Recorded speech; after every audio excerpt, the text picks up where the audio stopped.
Welcome back. It's that time of the year when everyone starts making their New Year's resolutions. And while many people get started on the right foot, many more don't typically follow through with their goals. But whether it be losing weight, becoming more active, or just working towards a better you, we're sharing some tips to start 2015 off right and end it right too.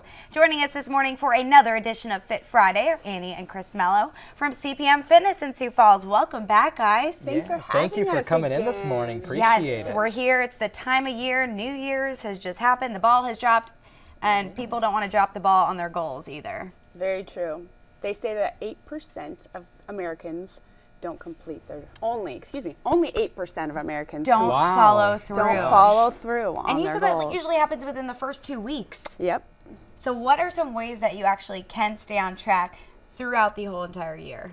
Well, I think the way that we start our goals by adding to the community and acting as if you're contributing something instead of taking away. So maybe contributing a act of kindness each day, or giving yourself more water or more healthy, nutritious foods instead of taking away calories. And drastically changing your lifestyle, just adding a little bit to it each day. Sure, good point. Another thing I like to think about too, I suppose, is when I make a fitness goal, it's so, extravagant and everything, but really, you got to think simple, right? Definitely. I think, especially with this time of the year, you get really motivated and you want to take on the world. But the key is keeping it really, really simple, and makes it easy on yourself, and keeping it simple to the point where you could tell it to a 6-year-old. If a 6-year-old can understand your goal, you're a lot more likely to get less distracted and be a lot more focused. Make it really easy on yourself. Interesting. And then, two, talking about, I mentioned painting a picture literally. What does that mean in terms of setting goals for yourself? So our brain thinks in pictures. So if we can literally draw out what it is we want, it gives us a clearer focus on what it is that we're trying to attain. So I literally every year draw a picture of my New Year's resolution, and then I can look at it every morning, and my brain understands it much more clearly. What would you say, what was your goal last year that you drew a picture of?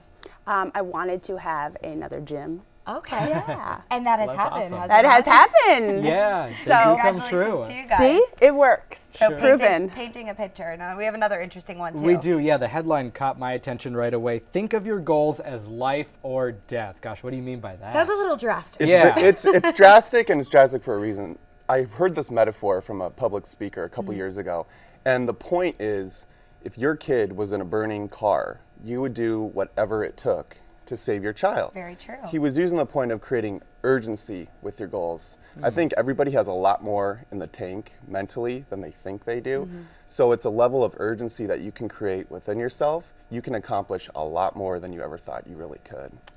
Very interesting, yeah. And something else too we're going to talk about is kind of you have to know what you want. You have to set your goals. We've painted the picture. We've picked them small. What is the last step kind of to round it out and get you to the end of the year? Something else that I took from that same speaker was confident people win. And the reason why confident people win is because confident people have a track record of keeping the promises that they set for themselves over the long term. So the more and more we set these little promises over time and build these confident components within ourselves, we accomplish more. So we can keep these promises to ourselves, we trust ourselves, and that's where we start believing in ourselves and doing the things we set out to do in the first place. And getting past that 2-week hurdle of not completing your goal. This is how you get to the end of the year. Like you said, you guys had the goal to create your own gym, a second gym. Now you have it. Do you have a goal this year? We have a lot of goals this year. A lot of big, we call them BHAGs, big, hairy, audacious goals. Big, hairy, audacious goals. All right. Well, we want to know yours too. Send them in to us. We'd love to know. And hopefully we can get you through the end of the year completing them and making goals for next year too. Absolutely. Thank you so much for joining us again on this Fit Friday. Thank you for having us. Yes, for more information on CPM Fitness, or to learn how to follow your goals and make it to the end of 2015, just log on to KDLT.com, where we've set up a link for you. We'll be right back after this.